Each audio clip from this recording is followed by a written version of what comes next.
함께 보실 하나님 말씀은 마태복음 18장 21절에서 35절 말씀 함께 교독하겠습니다. 마태복음 18장 21절에서 35절 말씀 저와 여러분이 한 절씩 교독하겠습니다. 그때 베드로가 나와 이르되 주여, 형제가 내게 죄를 범하면 몇 번이나 용서하여 주리이까? 7번까지 하오리이까?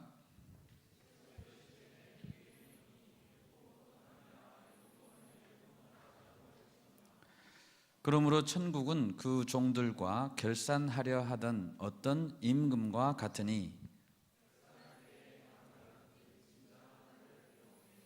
갚을 것이 없는지라 주인이 명하여 그 몸과 아내와 자식들과 모든 소유를 다 팔아 갚게 하라 하니,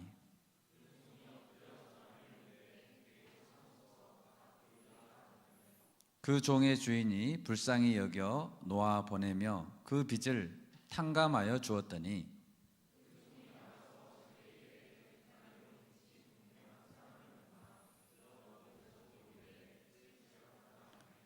그 동료가 엎드려 간구하여 이르되 나에게 참아 주소서, 갚으리이다 하되,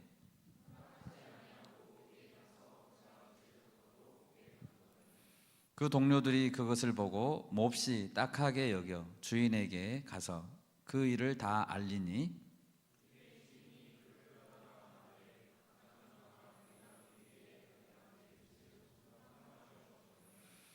내가 너를 불쌍히 여김과 같이 너도 내 동료를 불쌍히 여김이 마땅하지 아니하냐 하고,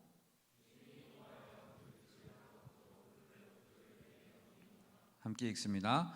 너희가 각각 마음으로부터 형제를 용서하지 아니하면 나의 하늘 아버지께서도 너희에게 이와 같이 하시리라. 아멘. 네, 여러분 반갑습니다. 오늘 너무나 오랫동안 기다렸던 이렇게 단비가 이렇게 내리게 되어서 하나님께 감사하는 마음이 듭니다. 이제 3월이 되어서 새 학기에 대학 캠퍼스에도 활기가 넘치는 것 같습니다. 신입생들뿐만 아니라 오랫동안 비대면으로 수업을 해왔던 재학생들도 캠퍼스에 봄 기운을 마음껏 마시면서 자유롭게 다니는 것을 볼 때 마음이 좋습니다. 오늘 말씀은 자유와 은혜에 관한 말씀입니다. 여러분은 자유인이십니까? 어디든지 우리가 자유롭게 다닐 수 있다면 자유인이라고 말할 수 있을까요? 이런 광고를 본 적이 있습니다. 어디에 붙어있는 광고였는데요, 수험생 여러분, 그동안 공부하느라 긴장 속에서 시험 보느라 고생 많았습니다. 이제부터 땡땡 PC방에서 게임하면서 스트레스 풀고 자유를 누리세요. 이런 광고였습니다. 학교에 갇혀 있다시피 했으니까 마음대로 놀아라, 놀 수 있다, 그런 뜻이겠죠. 여러분, 게임하면서 스트레스 풀면 자유를 누리는 것일까요? 게임하다가 지거나 게임비 날리면 스트레스를 더 받을 수 있을 것 같습니다. 요즘에 여행 가는 분들이 많죠. 여행에 두 종류가 있습니다. 패키지 여행, 자유여행. 자유여행을 가면 정말 자유를 누릴 수 있을까요? 과거에 노예 신분 제도가 있었죠. 노예 제도에서 해방되어 자유인이 된 자들은 그 이후로 진정한 자유를 누렸을까요? 여러분, 성경에 이런 사람이 있습니다. 바울이라는 사람이 있는데 로마에 복음을 전하기 위해 스스로 죄수의 신분이 되었습니다. 그는 자유인일까요? 아니면 종일까요? 왜 바울은 자유를 누리지 않고 죄수의 신분이 되었을까요?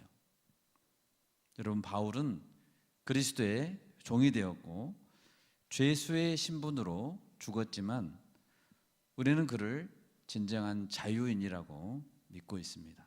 여러분 믿으십니까? 네, 아멘.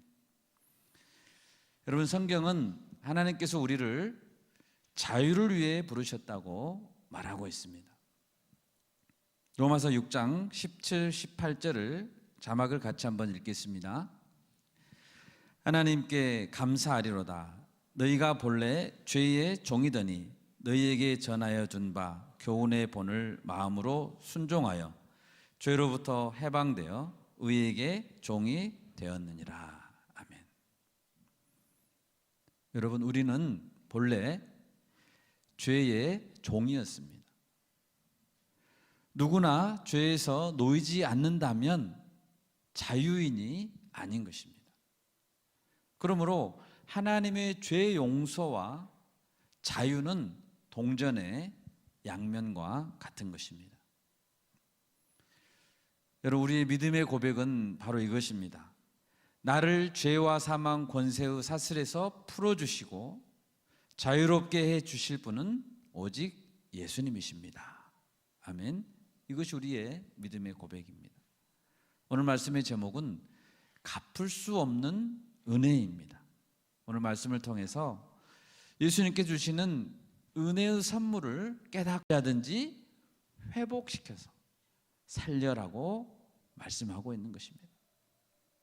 여러분, 교회 공동체를 향한 하나님의 거룩하신 뜻이 무엇입니까? 예수님은 작은 자 중에 하나라도, 14절에 나왔죠. 작은 자 중에 하나라도 잃어버리는 것은 하늘에 계신 너의 아버지의 뜻이 아니라고 강조했습니다. 교회 안에는 반드시 믿음이 연약한 자가 있습니다. 그리고 어쩌다가 범죄하는 형제도 있습니다. 그렇지만 교회 공동체는 어떤 이유에서든지 실족하게 해서는 안 되고 함부로 잘라버리면 안 된다라고 말씀하고 계십니다. 그런데 예수님께서 이렇게 말씀하시자 베드로는 이렇게 생각했습니다. 그렇다면 형제를 용서하고 만회할 기회를 충분히 주라고 하셨는데 그러면 몇 번까지 용서해야 됩니까? 라고 생각한 것입니다. 21절입니다. 그때 베드로가 나와 이르되 주여, 형제가 내게 죄를 범하면 몇 번이나 용서하여 주리까? 7번까지 하오리까? 라고 물었습니다. 우리나라 속담에도 이런 속담이 있죠. 참을 인 3번이면 살인도 면한다, 이런 말이 있죠. 3번까지는 흥분하지 말고 꼭 참으라는 의미입니다. 참을 인이라는 한자는 두 글자가 합쳐져서 만들어진 한자입니다.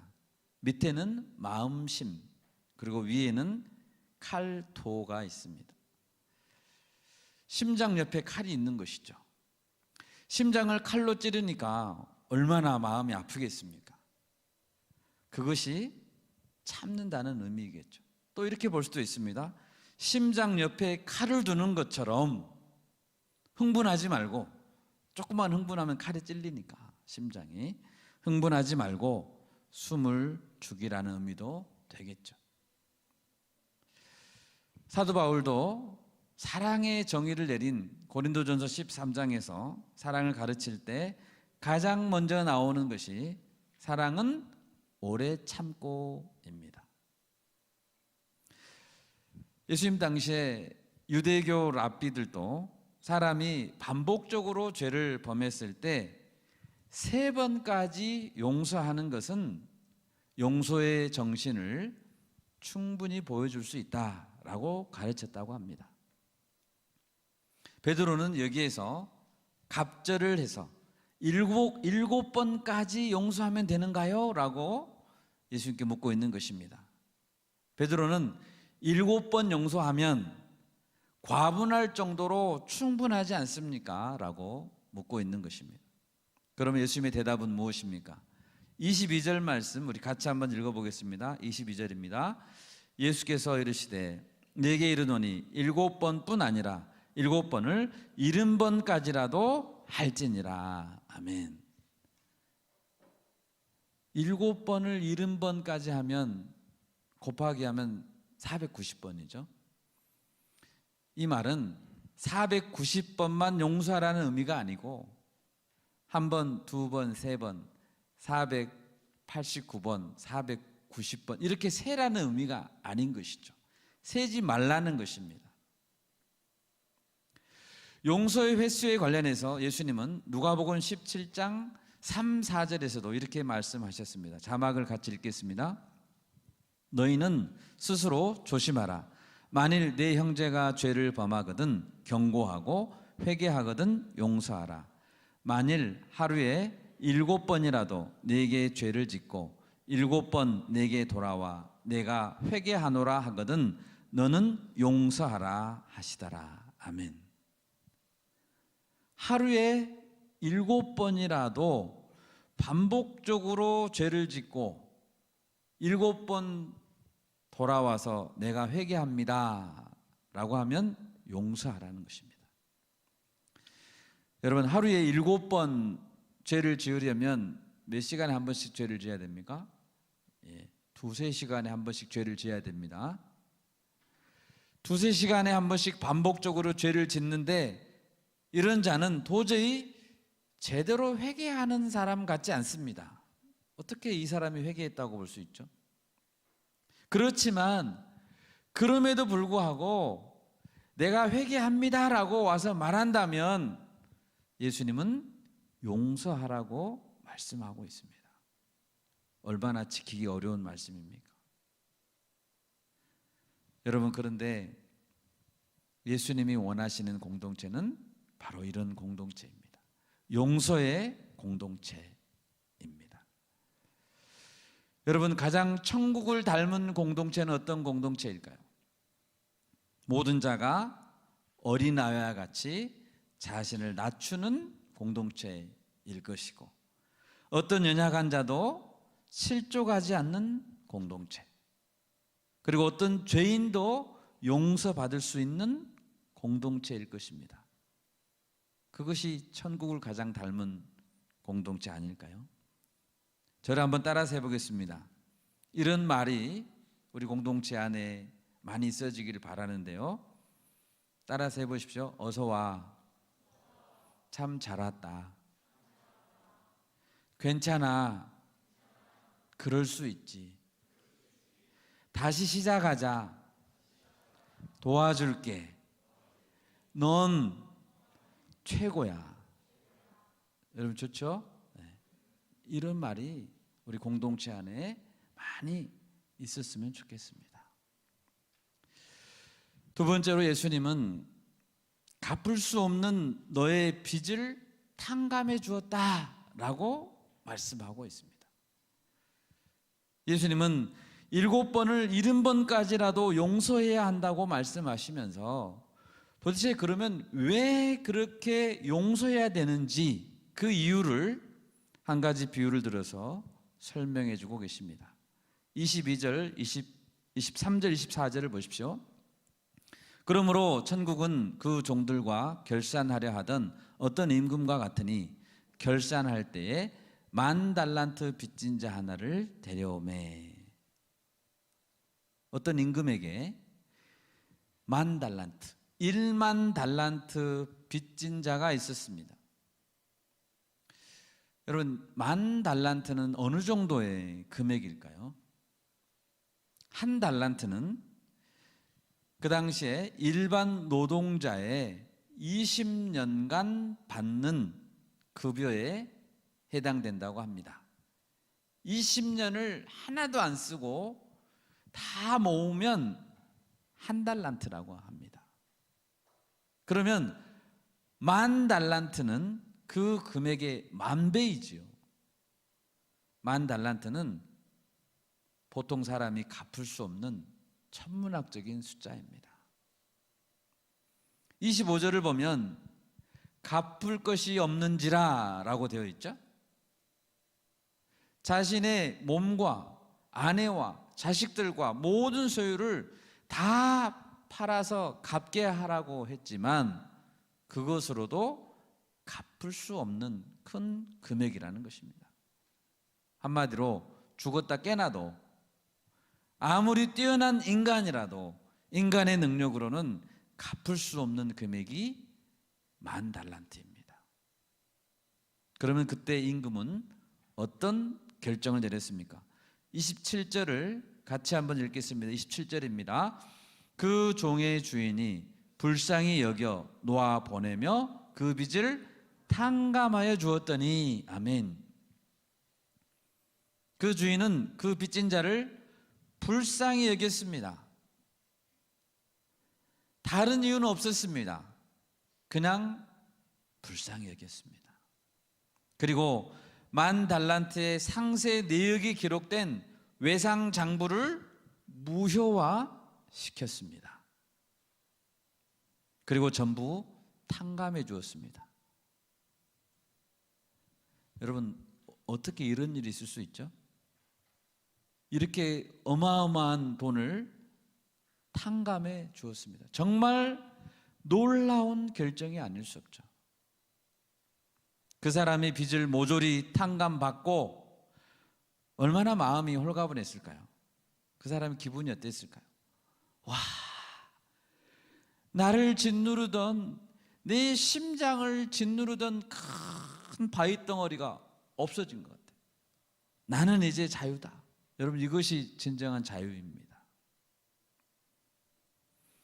여러분, 예수님께서 지금 왜 베드로에게 10,000달란트 빚진 자 이야기를 하고 있을까요? 우리가 왜 형제를 무한대로 용서해야 하는지 그 이유를 설명하고 있는 것이죠. 지금 예수님 앞에 질문을 들고 나온 베드로, 바로 너가 10,000달란트 빚을 탕감받은 자이다 라는 뜻입니다.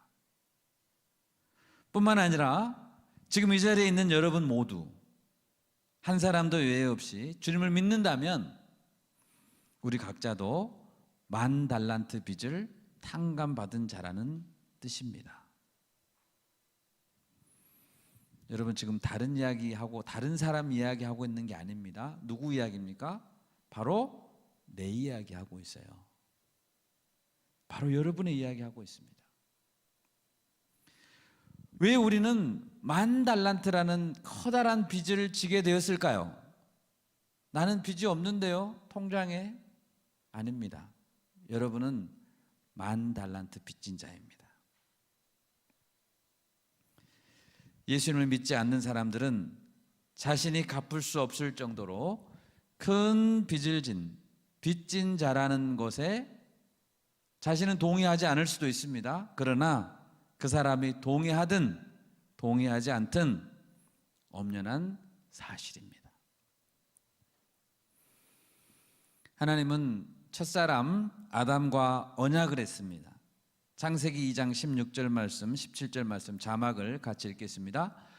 여호와 하나님이 그 사람에게 명하여 이르시되 동산 각종 나무의 열매는 네가 임으로 먹되 선악을 알게 하는 나무의 열매는 먹지 말라. 네가 먹는 날에는 반드시 죽으리라 하시니라. 아멘. 하나님은 아담에게 에덴 동산을 만들어 주셨습니다. 아담이 만든 게 아닙니다. 아담은 에덴 동산의 모든 나무의 열매를 마음대로 먹을 수 있었습니다. 사과, 배, 포도, 망고, 감, 복숭아, 계속해 볼까요? 제철 과일을 마음껏 먹을 수 있었습니다. 주렁주렁 열렸습니다. 뿐만 아니라 생명나무도 있었습니다. 그래서 그 생명나무를 먹고 영생을 누릴 수 있는 존재였습니다. 여러분, 얼마나 감사합니까? 아담이 한 것은 아무것도 없었는데요. 어디 그뿐입니까? 하나님은 모든 피조물, 모든 피조의 세계를 다스릴 수 있는 권한도 주셨습니다. 모든 동물들은 아담이 오라고 하면 왔습니다. 그리고 아담의 다스림 아래에 머리를 숙였습니다. 아담은 그 동물들에게 이름을 지어줬죠. 아담은 이처럼 엄청난 권리와 혜택을 무상으로 누릴 수 있었습니다. 단 한 가지 금지한 것이 있었죠. 동산 중앙에 있는 산화과는 따먹지 말라는 것이었습니다. 단 한 가지만 금지했습니다. 99만 9,999가지는 다 허락했습니다. 단 한 가지만. 단 한 가지를 금지한 것은 아담 자신이 어디에서 왔고 에덴 동산은 누가 만들었으며 아담이 무엇을 위해서 살아야 하는지 알려주시고자 설정해 놓은 정말 최소한의 장치였습니다. 정말 최소한의 장치였습니다. 그리고 선악과를 따먹으면 그 결과는 죽음이라고 선언하셨습니다. 이 선언은 결코 영원히 변하지 않는 법이었고 언약이었죠. 여러분, 자신이 어디에서 왔고 무엇을 위해 존재하는지 알지 못한다면 그 사람 누굽니까? 기억상실증 환자죠. 자신이 어디에서 왔고 무엇을 위해 존재하는지 전혀 알지 못한다면 그 사람은 숨은 쉬고 있으나, 날마다 밥을 먹고 숨을 쉬고 일하고는 있으나 죽은 자와 다름없는 자입니다. 그 사람은 영적으로 죽은 자입니다. 하나님께서 아담의 코에 불어넣어준 생기, 그 생명을 돈 가치로 따지면 얼마나 될까요? 하나님께서 아름답게 창조하시고 모든 식물, 동물이 뛰노는, 식물이 자라고 동물이 뛰노는 에덴 동산은 과연 얼마일까요? 값으로 계산할 수 있을까요? 생명과 그 모든 환경을. 그런데 이처럼 값진 생명과 환경과 사명을 은혜로 받았고 또 누릴 수 있었던 아담은 어떻게 행동했습니까? 아내 하와와 함께 선악과를 따먹었습니다. 하나님을 배반하고 선악과를 따먹었던 이유는 하나님처럼 높아지고자 했기 때문입니다. 그냥 그 과일의 맛이 궁금해서 따먹은 게 아닙니다. 그리고 그 대가는 이미 언약한 대로 사망 선고였습니다. 여러분, 이것이 죄인인 인간이 10,000달란트를 빚지게 된 경위입니다. 로마서 6장 23절은 선언하죠. 죄의 싹은 사망이다. 로마서 3장 23절 자막을 같이 읽겠습니다. 모든 사람이 죄를 범하였음에 하나님의 영광에 이르지 못하다니 한 사람도 예외는 없습니다. 우리 모든 인간은 만약 하나님께서 먼저 나서서 빚을 탕감해 주지 않는다면 결코 빚의 늪에서 헤어나올 수 없는 불쌍한 존재, 소망 없는 존재에 불과합니다. 단 1%의 가능성도 없습니다. 하나님께서 탕감해 주지 않는다면 어떤 선행이나 어떤 노력으로도 10,000달란트를 만들 수 없습니다. 어떤 지식과 어떤 철학과 어떤 과학과 인문학으로도 갚을 수 있는 방법을 찾을 수 없습니다. 어떤 정치제도, 경제제도, 어떤 복지정책으로도 우리는 행복해질 수 없습니다. 죄에 빠진 인간은 철저히 무능력하고 철저히 부패된 자들이기 때문입니다. 늪에 빠진 자가 더 후적되면 더 빨리 빠져들어갑니다. 그것이 인간의 모습이었어요. 그것이 바로 예수님을 만나기 전에 내 모습이었고 여러분의 모습이었습니다. 25절에 갚을 것이 없는지라 라고 했습니다. 우리는 갚을 수 없어요. 채무를 이행할 능력이 없음, 원금은 고사하고 이자도 못 갚는 상황임. 이것을 요즘에 디폴트라는 말이 많이 나오죠. 디폴트 선언. 우리는 영적으로 디폴트예요. 전적 무능인 상태가 죄인의 상태인 것입니다. 여러분, 그러면 하나님은 어떻게 10,000달란트의 빚을 해결해 주셨을까요? 하나님은 그 빚을 대신 갚아주심으로 탕감해 줬습니다. 어떻게 해요? 대신 갚아줬다고요. 무작정 외상장부를 불태워버린 게 아닙니다. 외상장부는 불태울 수 없습니다. 죄의 삭은 사망이라는 그 진리를 불태워버릴 수 없습니다. 장부를 조작할 수도 없습니다. 장부를 조작해서 있는 것을 없는 것처럼 꾸밀 수 없습니다. 하나님은 그런 분이 아니시죠. 대신 그 빚을 갚아주셨다는 것입니다. 실제로 있었던 10,000달란트의 빚을 한 푼도 남김없이 다 지불해 주는 방식으로 그 빚을 탕감해 주셨습니다. 어떻게 그렇게 했습니까? 하나님께서는 죄 없는 한 사람을 대신 죽였습니다. 여러분을 대신해서. 대신 대가를 지불하게 한 것입니다. 그분이 바로 십자가에서 나를 대신하여 죽으신 예수 그리스도이십니다. 아멘. 내가 죽어야 되는데 대신 죽었다는 거예요.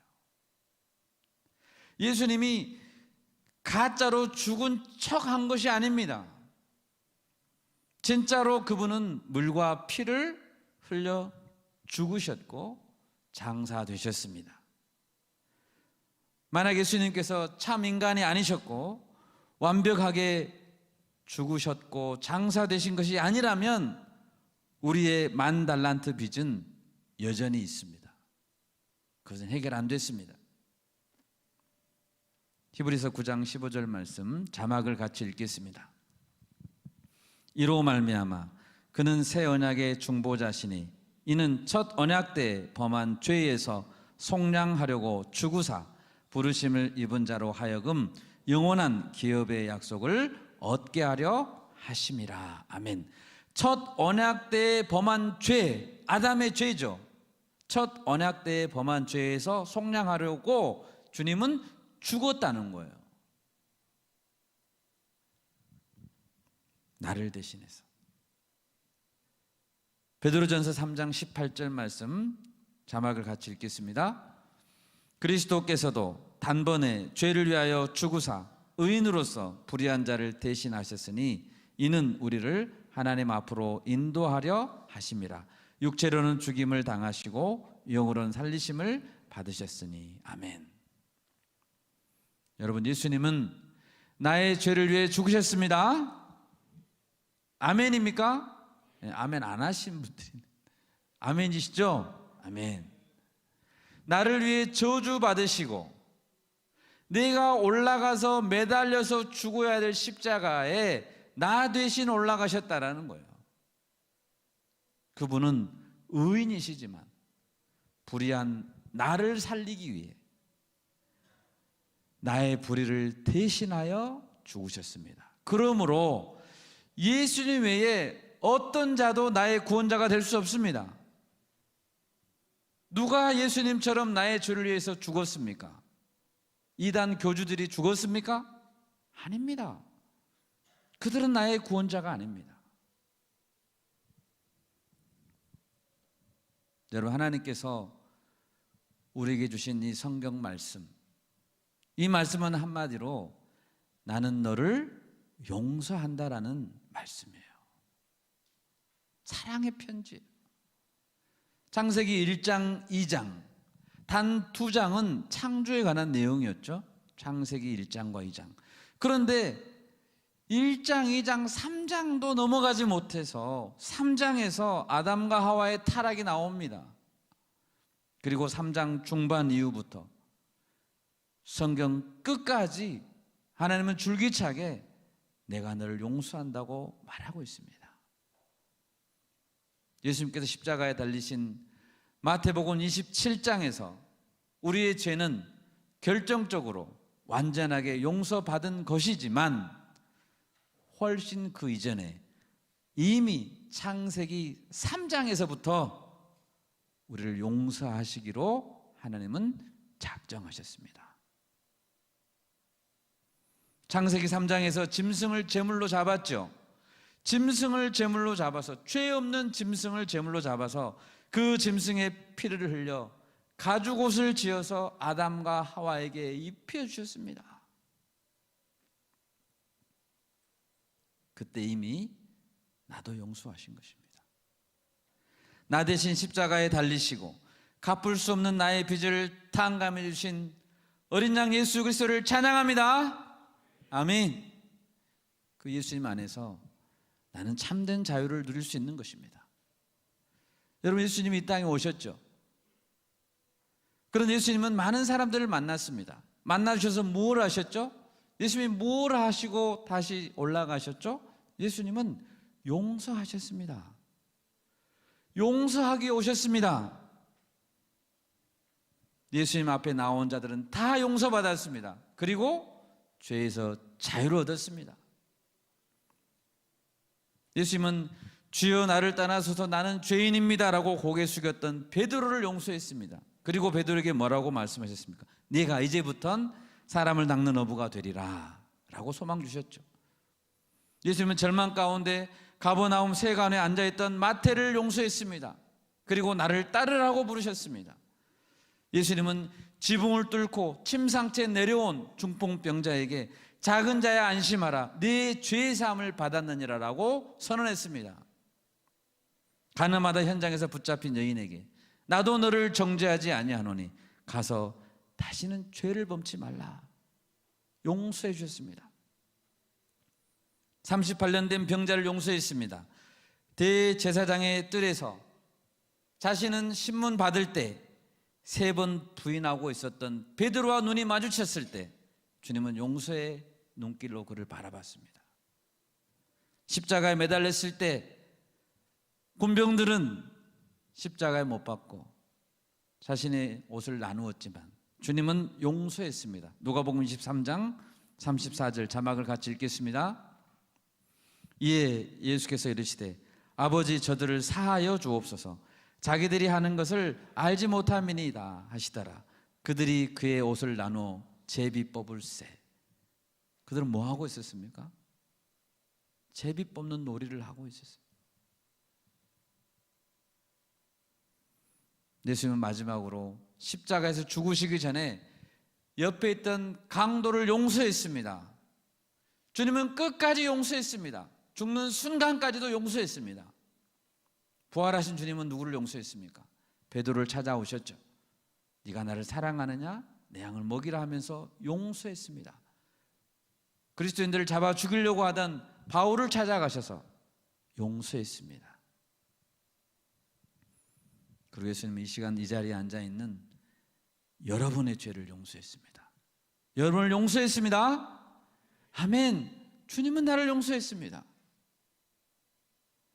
나의 모든 죄는 예수님 안에서 해결되었고 나는 의롭다함을 얻었음을 믿습니다. 아멘. 더 이상 그 누구도 나에게 $10,000 내놔라고 말할 수 없습니다. 주님이 지불했거든요. 주님께 물어봐라. 아무도 나에게 빚 갚으라고 독촉할 수 없고 너는 죄인이라고 정죄할 수 없습니다. 내가 얻은 이 자유는 나의 어떤 행위가 아니라 오직 값없이 주신 은혜 때문임을 믿습니다. 그 무엇도 내가 하나님의 자녀가 되었다는 사실을 바꿀 수 없습니다. 그 무엇도 바꿀 수 없습니다. 나를 그리스도에서 사랑해서 끊을 수 없습니다. 여러분, 우리는 왜 형제를 용서해야 되죠? 왜 교회 공동체는 어떤 죄인도 환영하고 영접해야 됩니까? 그것은 우리가 먼저 무한정 용서받았기 때문입니다. 예수님께서 490번만 용서했다면 우리는 결코 용서받을 길이 없습니다. 살아갈 수 없습니다. 그렇지만 예수님의 무한한 용서의 사랑 때문에 우리에게 생명이 주어진 줄 믿습니다. 아멘. 갚을 수 없는, 측량할 수 없는 예수님의 사랑이 우리에게 이미 보여졌습니다. 이 사랑을 영원토록 찬양할 수 있기를 바랍니다. 아멘. 마지막 세 번째로 예수님은 너의 동료를 불쌍히 여기고 용서하라고 말씀합니다. 그러면 이 비유에서 10,000달란트를 탕감받은 자는 그 은혜를 감당했습니까? 못했습니까? 28절을 보십시오. 탕감받은 그 종이 나가서 자기에게 100데나리온 빚진 동료를 만났습니다. 그 사람을 만나서 목을 붙들고 목을 잡고 이르되 빚을 갚아라 라고 했습니다. 그는 자기에게 빚진 동료 한 사람을 만났는데 빚진 자를 만난 거예요. 100데나리온은 오늘날 돈으로는 약 1,000만 원 정도라고 합니다. 1,000만 원 정도. 자신은 천문학적인 그 돈을 탕감받았는데 거기에 비하면 고작 1,000만 원 때문에 평소에 잘 지내던 동료를 감옥에 가둬버렸습니다. 10,000달란트를 탕감받은 자라고 보기 어렵습니다. 그러면 이 사실을 안 주인은 어떻게 했습니까? 32절 33절을 보십시오. 이 악한 종아, 네가 빌기에 내가 네 빚 전부 탕감하여 주었거늘 내가 너를 불쌍히 여김과 같이 너도 내 동료를 불쌍히 여김이 마땅하지 아니하냐. 주인은 그 사람에게 노하여 그 빚을 다 갚도록 옥졸들에게 넘겨버렸습니다. 여러분, 용서받은 자가 그 은혜를 잘 감당하는 길이 있습니다. 그 길이 무엇일까요? 자기를 용서하신 주인의 은혜를 잊지 않고, 그렇죠? 그 은혜를 잊지 않고 전해야죠.